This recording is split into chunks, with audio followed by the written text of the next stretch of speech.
ఓం శ్రీ గురుభ్యో నమః. 2025 ఇంగ్లీష్ ఈ సంవత్సరంలో మనకి ఏ విధంగా ఉండబోతుంది? 2025లో మేషాది ద్వాదశ రాశుల యొక్క ఫలితాలు ఏ విధంగా ఉండబోతుందో మనం తెలుసుకుందాము. సహజంగా మనకి రాహుకేతులు ఒక రాశి నుంచి మరొక రాశికి మారటానికి 18 నెలల పాటు ఉంటుంది. గురువు సంవత్సర కాలం పడుతుంది. శని 2.5 సంవత్సరాల పాటు పడుతుంది. అలానే రవి, బుధ, శుక్రగ్రహాలు 30 రోజుల పాటు ఒక రాశి నుంచి మరొక రాశికి మారటం, కుజుడు 45 రోజుల పాటు మారటం, చంద్రుడు 2.5 రోజుల పాటు పడుతూ ఉంటుంది. మరి ఈ 2025లో అతి పెద్ద గ్రహాలను మనం అంచనా వేసుకునేటట్లయితే, అంటే మిగతా గ్రహాలన్నీ కూడా కొంత మార్పులు జరుగుతూ ఉంటుంటాయి. కొన్ని కాంబినేషన్స్, కొన్ని కంజంక్షన్స్ జరుగుతూ ఉంటాయి సహజంగా. అవన్నీ కూడా నెల రోజుల పాటు ఒక రాశి నుంచి మరో రాశికి 45 రోజుల పాటు మారుతూ ఉంటాయి. సహజంగా అవన్నీ కూడా మార్పులు జరుగుతుంటాయి. కానీ అతిపెద్ద గ్రహాలైన రాహుకేతులు మనం అనుకున్నట్టుగా 18 నెలల పాటు ఉంటాడు. శని 2.5 సంవత్సరాలు, గురువు సంవత్సర కాలం పాటు ఉంటాడు.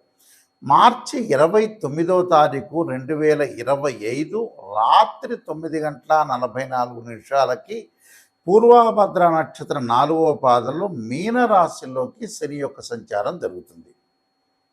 అలానే మే 14వ తారీఖున 2025 ఉదయం 11:34 మృగశిర నక్షత్రం 3వ పాద ప్రవేశంతో మిథున రాశిలోకి గురువు సంచారం చేస్తాడు. అంటే వృషభ రాశి నుంచి మిథున రాశిలోకి సంచారం జరుగుతుంది.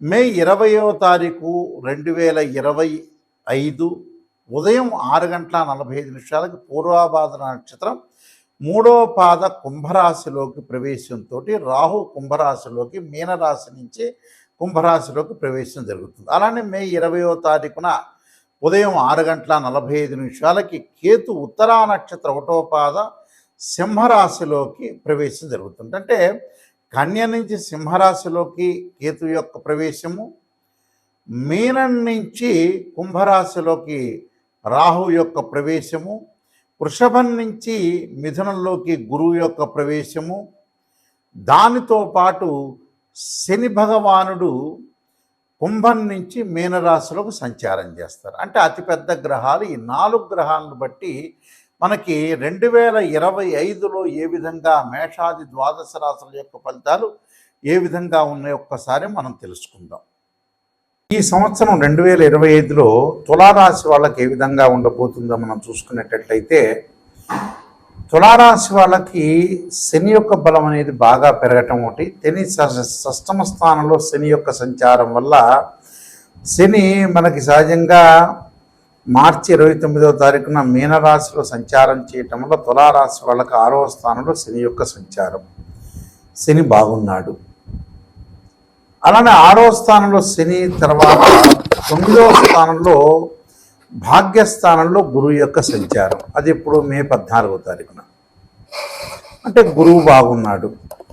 దానితో పాటు వీళ్ళకి కేతు యొక్క సంచారం. కేతు ఏకాదశ స్థానంలో సింహరాశిలో సంచారం చేయటం వల్ల చాలా అద్భుతమైన రిజల్ట్స్ వచ్చే అవకాశాలు బాగా ఎక్కువ ఉన్నాయి.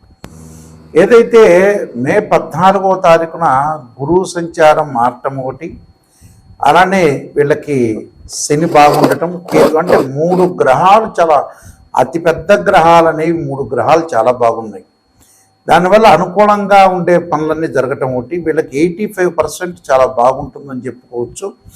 ఆర్థిక పరంగా నూతనంగా కొన్ని మార్పులు, ఉద్యోగపరంగా అనుకూలంగా ఉండటం, ఉద్యోగపరంగా చాలా అద్భుతమైన రిజల్ట్స్ వచ్చే అవకాశాలు బాగా ఎక్కువ ఉండటం ఒకటి. ప్రతి పనిలో కూడా కొంత విజయం సాధించే అవకాశాలు ఎక్కువగా ఉంటాయి, మెండుగా ఉండటం ఒకటి.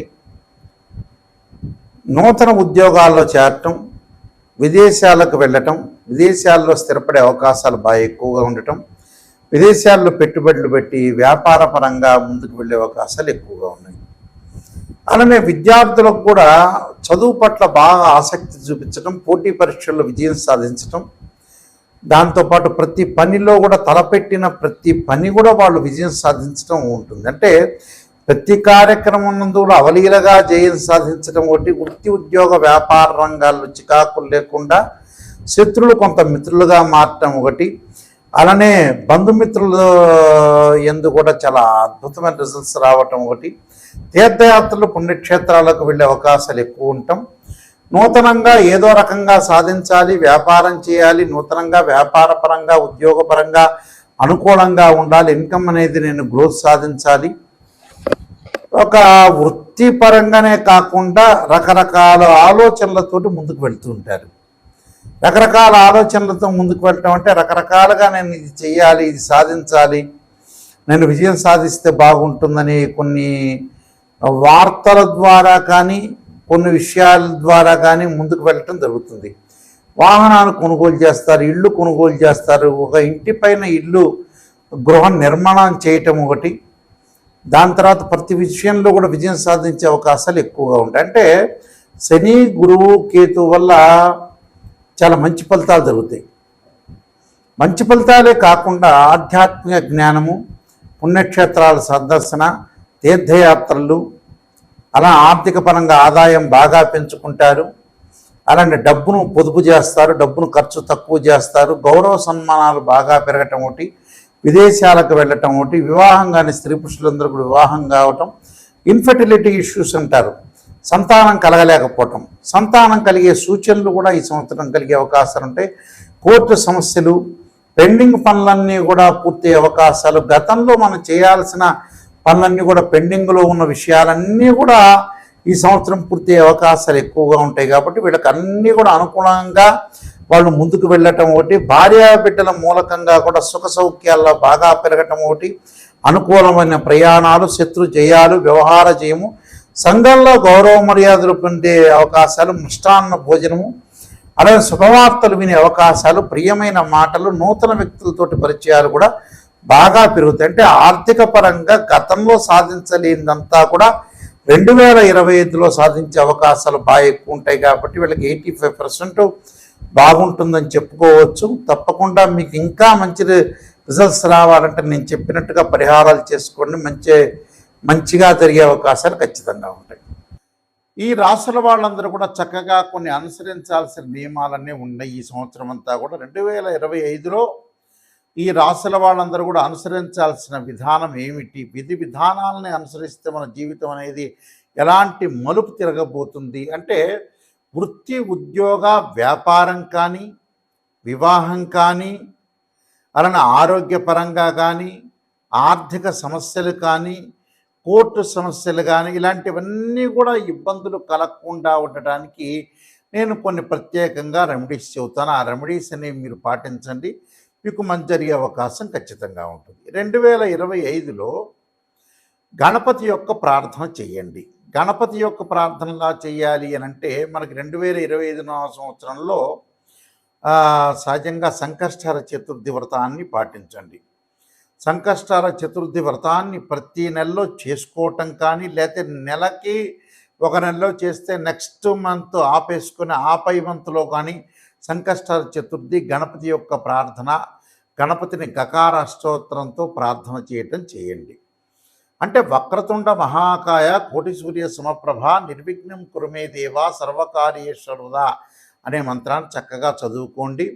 వీలైతే తత్పురుషాయుధ్యే వక్రతుండాయ ధీమహే తన్నోదంతి ప్రచోదయాత్ అనే మంత్రాన్ని చదవటం ఒకటి. గణపతి యొక్క ఆలయాలను దర్శనం చేయండి. అది ఎప్పుడు సంకష్టహర చతుర్థి రోజున కానీ, బుధవారం కానీ, హస్త నక్షత్రం కానీ.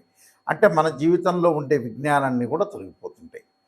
ధనం కలిసి రావాలంటే, ధనపరంగా ఇబ్బందులు మీకు కలుగుతున్నాయి అంటే, ఓం యక్షాయ కుబేరాయ శరణాయ ధనధాన్యాధిపతే ధనం ధాన్య సమృద్ధిమే దేహిమే దాపై స్వహ అనే మంత్రాన్ని చక్కగా గురువారం రోజున ప్రాతకాలం చదవండి. వీలైతే ఇది నేను చదవలేను గురువు గారు అని చెప్పిన వ్యక్తులకి దేవానాంచ ఋషీనాంచ గురుకాంచన సన్నిభం బుద్ధిమతం త్రిలోకేశం తమ నమామి బృహస్పతిమని ప్రదోషకాల సమయంలో 2025లో ప్రతి గురువారం రోజున సాయంత్రం పూట చదవండి. వీలున్న గురువారాలు ఎక్కువ శాతం చదవటం అనేది నేర్చుకోండి. దానివల్ల ఏదంటే ధనం కలిసి వచ్చే అవకాశాలు ఎక్కువ ఉంటాయి. రుణబాధలు ఉన్న వాళ్ళు 2025లో ఖచ్చితంగా ఒక అర కేజీ బెల్లం బుధవారం రోజున కానీ, సోమవారం కానీ దానం చేయండి. దానితో పాటు ముఖ్యంగా వీలైతే శనివారం రోజున నల్ల నువ్వులు దానం చేయటం, ఆదివారం రోజున మినుములు, అలానే శనివారం రోజున ఉలవలు, గురువారం రోజున శనగలు దానం చేయటం అనేది మర్చిపోవద్దండి. చేసిన తర్వాత ఏదైనా సరే మంగళవారం వస్తుంటుంది మనకి. అంటే మంగళవారం రోజున కానీ, వీలైతే మృగశిర, చిత్త, ధనిష్ట నక్షత్రం రోజుల్లో కానీ కందులు దానం చేయండి. కందులు దానమే చేయటంతో పాటు చక్కగా కందుల్ని ముందు రోజున నానబెట్టి ఆవుకు పెట్టడం అనేది కూడా నేర్చుకోండి. అలానే వాహన ప్రమాదాలు ఇవన్నీ కూడా కలగకుండా ఉండాలంటే ఖచ్చితంగా సుబ్రహ్మణ్య స్వామి యొక్క ఆరాధన చేయండి. తత్పురుష విద్యే మహాసేనాయ ధీమే తన్నో షణ్ముఖ ప్రచోదయాత్ అనే మంత్రాన్ని చక్కగా చదవండి. కోర్టు సమస్యలు కూడా మీకు పరిష్కారం జరిగే అవకాశాలు ఖచ్చితంగా ఉంటాయి. అలానే వివాహం కాని స్త్రీ పురుషులు ఎవరైతే ఉంటారో వాళ్ళందరూ కూడా తప్పకుండా సీతారాముల యొక్క కళ్యాణంలో కానీ, శివపార్వతుల యొక్క కళ్యాణంలో కానీ పాల్గొనండి. అలానే శ్రీ వల్లీదేవి సమేత సుబ్రహ్మణ్య స్వామి యొక్క కళ్యాణంలో పాల్గొంటే కూడా మీకు కళ్యాణం జరిగే అవకాశం ఖచ్చితంగా ఉంటుంది. దీనితో పాటు విద్యార్థులు ఖచ్చితంగా విద్యలో వెనకబడి ఉన్నట్లయితే దక్షిణామూర్తి స్తోత్ర పారాయణం చేయండి. అలానే సరస్వతీ దేవం ఆలయాన్ని సందర్శన చేయటం అనేది మర్చిపోద్దండి. అంటే ఇవన్నీ కూడా ఆరోగ్యపరంగా ఇబ్బందులు కలిగే వ్యక్తులు కూడా శరీరే జర్జరీభూతే వ్యాధిగ్రస్తే కలేబరి ఔషధం జాహ్నవీతూయం వైద్యో నారాయణ హరి అనే మంత్రాన్ని చక్కగా చదువుకోండి. నువ్వుల నూనెతోటి శివుడికి అభిషేకం చేయండి. చేస్తే కూడా ఆయు ప్రమాణం పెరిగే అవకాశం ఖచ్చితంగా ఉంటుంది. అలానే ప్రతి విషయంలో కూడా ముందంజలో ఉండాలంటే ఖచ్చితంగా కొన్ని నియమాలు అనేవి పాటించండి. ఆ నియమాల్లో ముఖ్యంగా నేను కొన్ని విషయాలు స్పష్టంగా తెలియజేస్తున్నాను. అవన్నీ కూడా మీరు పాటించి ముందుకెళ్తే మీకు మంచి జరిగే అవకాశం ఖచ్చితంగా ఉంటుంది.